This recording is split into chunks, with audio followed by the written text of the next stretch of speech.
খালেদা জিয়া তারেক রহমান ধানের শীষের পক্ষ থেকে আসসালামু আলাইকুম এবং খালেদা জিয়ার জন্য একটু দোয়া চাইতেছি।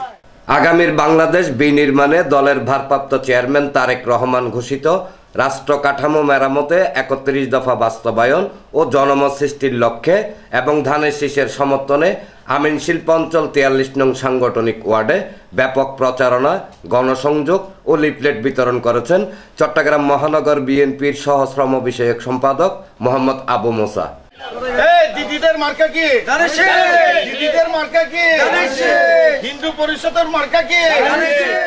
শনিবার বিকেলে বিএনপি নেতা আবু মোসা ওয়ার্ডের আমিন কলোনি, ওয়ান প্রপার্টিজ, পশ্চিম পূর্ব শান্তিনগর ও আশপাশের বিভিন্ন এলাকায় ঘুরে ঘুরে পথচারী, খেটে খাওয়া সাধারণ মানুষ ও ব্যবসায়ীদের সাথে কৌশল বিনিময় করে ৩১ দফা ও ধানের শীষের লিফলেট বিতরণ করেন।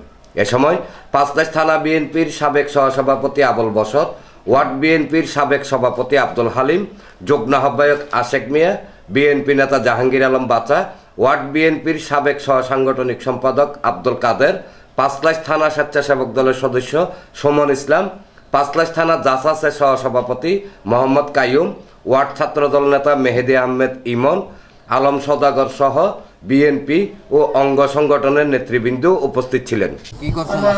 আমরা আজকে বিএনপির ৩১ দফার লিফলেট এবং ধানের শীষের পক্ষে জনগণেরকে আমরা একটি বার্তা দিয়েছি এবং সালাম দিয়েছি এবং দেশনেত্রী বেগম খালেদা জিয়ার জন্য আমরা দোয়া চেয়েছি এবং বিএনপি রাষ্ট্রীয়ভাবে ক্ষমতায় আসলে রাষ্ট্রের জন্য এবং এই সমাজের জন্য, নারী পুরুষের জন্য প্রতিটা পাড়া মহল্লায় কিভাবে মানুষকে আমরা পরিচালনা করব, আমরা এগুলো মানুষের মাঝে তুলে ধরেছি। এনামুল হক লিটন, প্রগতি 24 টিভি।